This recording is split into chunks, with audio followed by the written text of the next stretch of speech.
पाकिस्तान सेना पर एक बड़ा आतंकी हमला हुआ। पाकिस्तान की सेना को निशाना बनाया गया।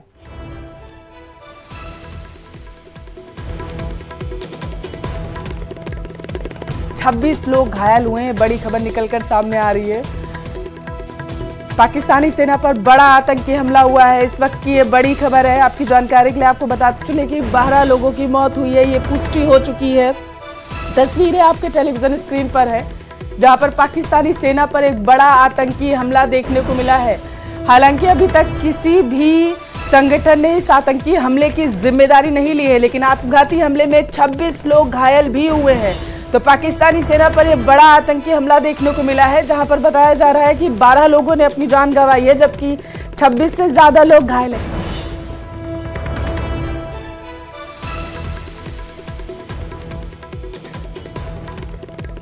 तो ये बड़ी खबर निकल कर सामने आ रही है। आपकी जानकारी के लिए आपको बताते चले कि 26 लोग घायल हुए हैं, 12 लोगों ने अपनी जान गंवा दी है। पाकिस्तान में ये बड़ा आतंकी हमला देखने को मिला है। फिलहाल के लिए अभी तक किसी भी संगठन ने इस हमले की जिम्मेदारी नहीं ली है। जैसे ही अपडेट आएगा आप तक पहुंचाएंगे, लेकिन ये बड़ी खबर पाकिस्तान से निकलकर सामने आई है।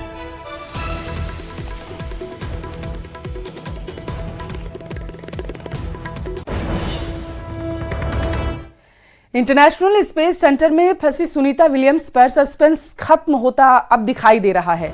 भारतीय मूल के अमेरिकी अंतरिक्ष यात्री सुनीता विलियम्स की इंटरनेशनल स्पेस स्टेशन से धरती पर वापसी होने जा रही है। सुनीता और उनके साथी को धरती पर लाने के लिए नासा का crew 10 mission international space station पहुंच चुका है। क्रू 10 के अंतरिक्ष यात्रियों की डॉकिंग की प्रक्रिया पूरी हो चुकी है। स्पेस स्टेशन पर डॉकिंग के तुरंत बाद क्रू 10 मिशन का स्वागत ऑर्बिटल सनराइज की ओर से किया गया।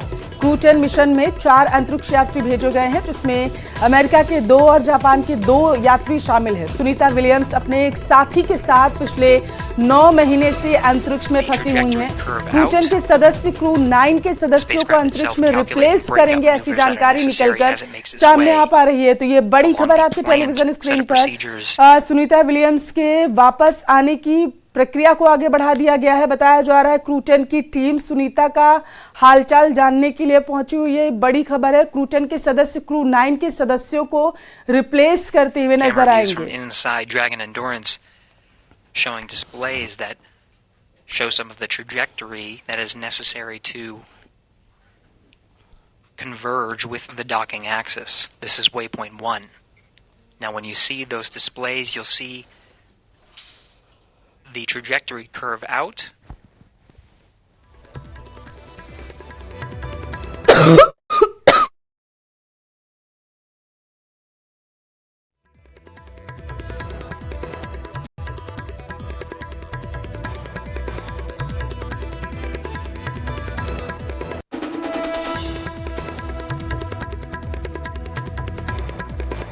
तो लगभग 9 महीने से बताया जा रहा है सुनीता विलियम्स अंतरिक्ष में फंसी हुई हैं। उनको निकालने के लगातार वहां से प्रयास किए जा रहे हैं।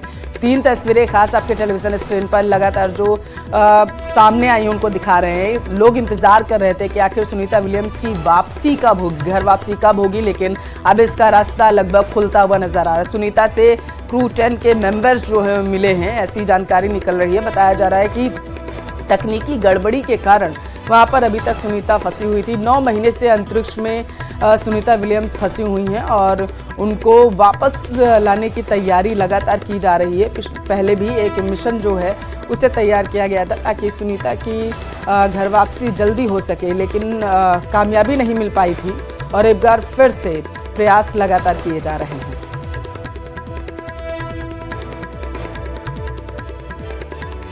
तो पिछले 9 महीने से सुनीता विलियम्स अंतरिक्ष में है। ग्राफिक्स के जरिए हम आपको समझाने की कोशिश कर रहे हैं कि आखिर किस तरीके से सुनीता विलियम्स को लाने की जो तैयारी है वो की जा रही है। अमेरिकी वैज्ञानिक बुच विल्मोर जो हैं वो भी साथ हैं, ऐसी जानकारी है। सुनीता के साथ कौन कौन से सदस्य इस वक्त वहाँ पर मौजूद हैं ये बता रहे हैं। बताया जा रहा है कि ये 8 दिन का लगभग मिशन था, लेकिन 9 महीने से ज़्यादा का समय बीत चुका है।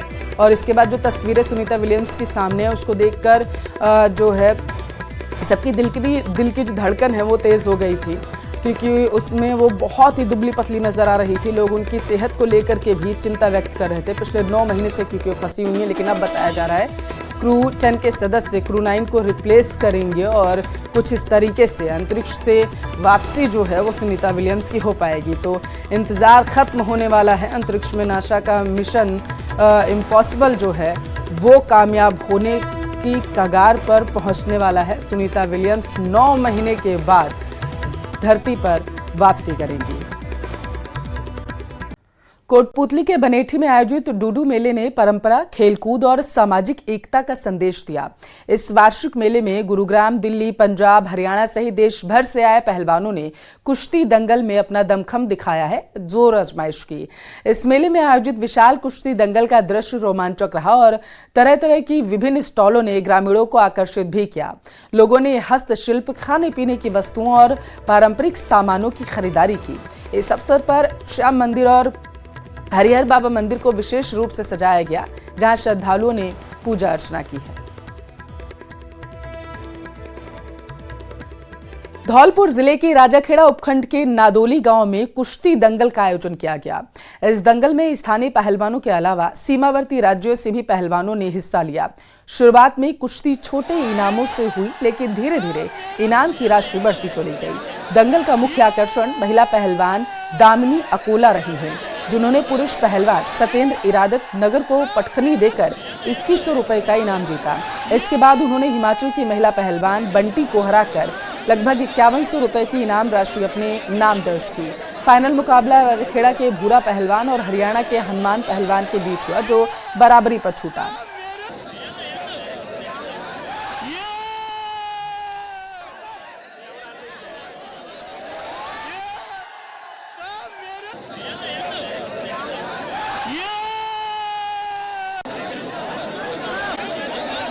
अपने जर्जर हो चुके मकान की मरम्मत के लिए निर्माण सामग्री लाने की मांग को लेकर कई बार प्रशासन से गुहार लगाने के बाद आज दुर्ग पर रास्ता रोककर प्रदर्शन शुरू कर दिया।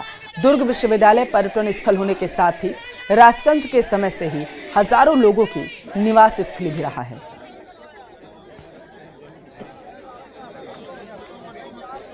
खबर दौसा से है, जहां होली के बाद भाई दूज का उत्सव मनाया गया।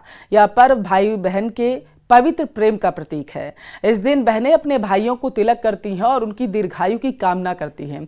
इसके बदले में भाई उन्हें उपहार प्रदान करते हैं और जीवन भर उनकी रक्षा का वचन भी देते हैं। भाई दूज के अवसर पर जगह जगह दूज माता की पूजन अर्चन की गई। इस अवसर पर घर के दरवाजे पर जौरा भौरा की विधि विधान से पूजा अर्चना की जाती है। इस अवसर पर महिलाओं ने दूज माता से जुड़ी कहानी कही और सुनी भी है।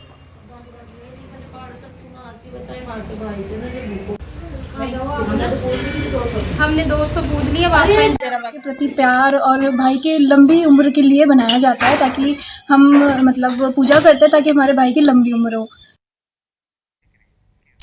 चारधाम यात्रा से जुड़ी बड़ी खबर आपको देंगे। मुस्लिमों की एंट्री बैन करने की मांग की गई है। केदारनाथ यात्रा प्रबंधन की बैठक में इस मांग को उठाया गया है। बीजेपी विधायक आशा नौटियाल का बयान वायरल हो रहा है। धाम की छवि धूमिल नहीं होनी चाहिए, ये आशा नौटियाल ने कहा। उन्होंने कहा कि गैर हिंदू ही आकर धाम की छवि को धूमिल करते हैं। मेरा प्रयास रहेगा कि ऐसे लोगों पर प्रतिबंध लगातार लगा रहे। केदारनाथ विधानसभा से विधायक है दरअसल आशा नौटियाल, और उनका यह बयान जो है तेजी से सुर्खियां बटोर रहा है, वायरल भी हो रहा है।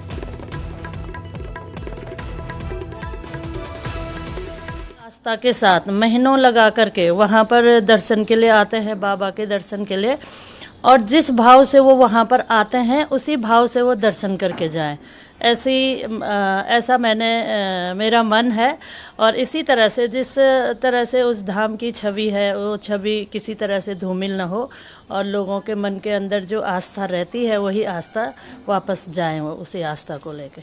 विधायक जी ये बताइए कि मतलब ये कौन लोग हैं, गैर हिंदू हैं, हिंदू हैं, और किस तरह की गतिविधियां ये लोग वहाँ कर रहे हैं? तो निश्चित तौर पर वो तो गैर हिंदू ही हैं जो मतलब बाहर से आके वहाँ पे ऐसी गतिविधियां कर रहे हैं और धाम को बदनाम करने का काम कर रहे हैं।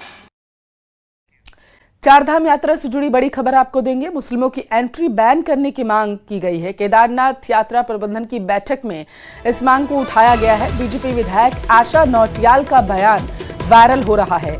धाम की छवि धूमिल नहीं होनी चाहिए, ये एस्ट्रोनॉटवेल ने कहा। उन्होंने कहा कि गैर हिंदू ही आकर धाम की छवि को धूमिल करते हैं। मेरा प्रयास रहेगा कि ऐसे लोगों पर प्रतिबंध लगातार लगा रहे। केदारनाथ विधानसभा से विधायक है दरअसल आशा नौटियाल, और उनका यह बयान जो है तेजी से सुर्खियां बटोर रहा है, वायरल भी हो रहा है।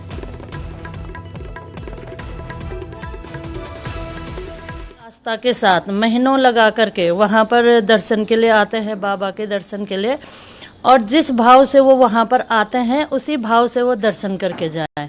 ऐसा मेरा मन है, और इसी तरह से जिस तरह से उस धाम की छवि है वो छवि किसी तरह से धूमिल न हो, और लोगों के मन के अंदर जो आस्था रहती है वही आस्था वापस जाए, वो उसी आस्था को लेके।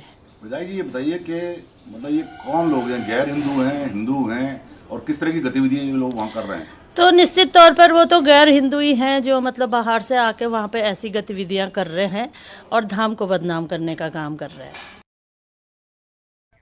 मुंबई के लीलावती अस्पताल में काला जादू और घोटाले का सनसनीखेज दावा किया गया।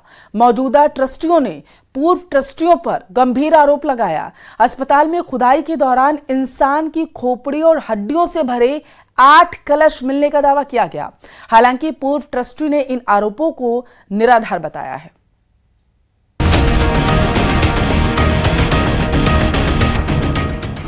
लीलावती अस्पताल में काला जादू, क्या है इंसानी हड्डियों और बाल का रहस्य? अस्पताल में खुदाई के बाद चौंकाने वाला दावा। मुंबई के बड़े अस्पतालों में शुमार लीलावती इन दिनों काला जादू पर किए गए दावों को लेकर सुर्खियों में है। लीलावती अस्पताल के ट्रस्टी और पूर्व ट्रस्टियों के बीच में संपत्ति को लेकर चल रही लड़ाई के बीच ये चौंकाने वाला दावा सामने आया है। मौजूदा ट्रस्टी प्रशांत मेहता ने दावा किया कि अस्पताल के अंदर खुदाई कराई गई, इसमें इंसान की खोपड़ी, हड्डियां और बाल से भरे कलश मिले हैं। अस्पताल में मौजूदा ट्रस्टी प्रशांत मेहता ने पहले पूर्व ट्रस्टी विजय मेहता पर 1,500 करोड़ की हेराफेरी का आरोप लगाया। इसके बाद दस्तावेजों की जांच के लिए फॉरेंसिक जांच कराई गई। इस जांच के दौरान अस्पताल परिसर में खुदाई के दौरान इंसानी हड्डियां और बाल से भरे 8 कलश मिलने का दावा किया गया। Episode which came to light was that in the absence of these trustees, while the present ex-trustees were in command and control of the hospital, they indulged in black magic, inhuman and evil practices also, and urns containing human remains and other artifacts which are used for black magic were put inside the flooring of the room where Mrs. Charu Mehta and Mr. Prashant Mehta sat. The purpose and the belief obviously was to damage their health and whatever. Lilavati अस्पताल का management फिलहाल Lilavati Kirtilal Mehta medical trust के हाथों में है, जिसके मौजूदा trustee प्रशांत मेहता हैं, जिन्होंने पूर्व ट्रस्टियों पर 1,500 करोड़ की हेराफेरी करने का आरोप लगाया और ये भी दावा किया कि अस्पताल परिसर में काला जादू किया जाता था। प्रशांत मेहता ने ये आरोप पूर्व ट्रस्टी विजय मेहता, उनके बेटे चेतन मेहता पर लगाया है। हालांकि पूर्व ट्रस्टियों ने इन आरोपों से साफ इनकार किया है। बताया गया कि पूरा विवाद अस्पताल के ट्रस्ट को लेकर शुरू हुआ और इसकी कहानी तब शुरू हुई जब 2002 में ट्रस्ट के संस्थापक किशोर मेहता बीमार हो गए। इसके बाद इलाज के लिए वो विदेश चले गए, जिसके बाद ट्रस्ट का जिम्मा भाई विजय मेहता ने संभाल लिया। इसी दौरान उन पर अस्पताल में जालसाजी के आरोप लगे। दावा किया गया कि फर्जी तरीके से विजय मेहता ने खुद को स्थायी ट्रस्टी घोषित कर दिया। हालांकि 2016 में कानूनी लड़ाई के बाद किशोर मेहता को अपना पद वापस मिल गया। 2024 में किशोर मेहता की मृत्यु के बाद बेटे प्रशांत मेहता स्थायी ट्रस्टी बने और उन्होंने ही पूर्व ट्रस्टी पर अस्पताल में जालसाजी, पैसों के गबन और काला जादू के संगीन आरोप लगाए। भारतीय क्रिकेटर मोहम्मद शमी लगातार इस्लामी कट्टरपंथियों के निशाने पर हैं। इस बार कट्टरपंथियों ने उनकी बेटी को अपना निशाना बनाया। मोहम्मद शमी की बेटी के होली खेलने को लेकर कट्टरपंथी भड़क गए। रमजान, इस्लाम, इल्म जैसे ज्ञान दे रहे हैं। शमी की बेटी से जुमे की नमाज का समय भी पूछा जा रहा। उनकी परवरिश पर प्रश्न उठाए जा रहे हैं। इस्लामी कट्टरपंथियों का यह गुस्सा मोहम्मद शमी की पूर्व पत्नी हसीन जहां की एक पोस्ट पर निकला। हसीन जहां ने शुक्रवार को दरअसल अपनी बेटी की एक फोटो अपने इंस्टाग्राम अकाउंट पर साझा की, जिसमें शमी की बेटी होली का रंग खेल रही हैं। मोहम्मद शमी की बेटी के होली खेलने पर बरेली से मौलाना शहाबुद्दीन रिजवी बरेलवी ने सवाल उठाए। मौलाना ने कहा, मोहम्मद शमी का परिवार शरीयत के घेरे में है। क्रिकेटर मोहम्मद शमी को अपने परिवार और बच्चों पर ध्यान देने की भी उन्होंने नसीहत दी है। मोहम्मद शमी की बेटी के होली खेलने पर बरेली से मौलाना शहाबुद्दीन रिजवी बरेलवी ने सवाल खड़े किए। कहा कि मोहम्मद शमी का परिवार शरीयत के घेरे में है। होली गैर मुस्लिमों का मजहबी त्योहार होता है।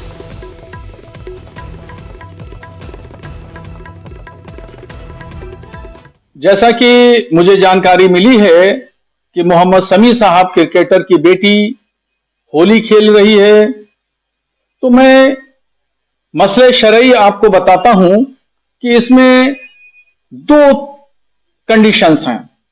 पहली कंडीशन ये है कि वो बच्ची है, ना समझ है, ना बालिग है। अगर उसको शरीयत के नुक्ता नजर नहीं पता है तो उस पर कोई शरीयत हुक्म नहीं देती है।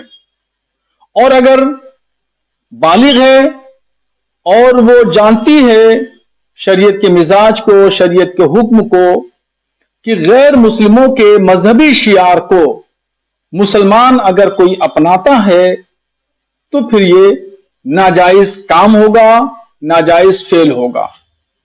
ऐसे ही होली ये गैर मुस्लिमों का मजहबी शियार है और इस मजहबी शियार को कोई मुसलमान जानने के बावजूद भी अपनाता है तो फिर वो नाजायज होगा और उसका ये फेल शरीयत की गिरफ्त में आएगा।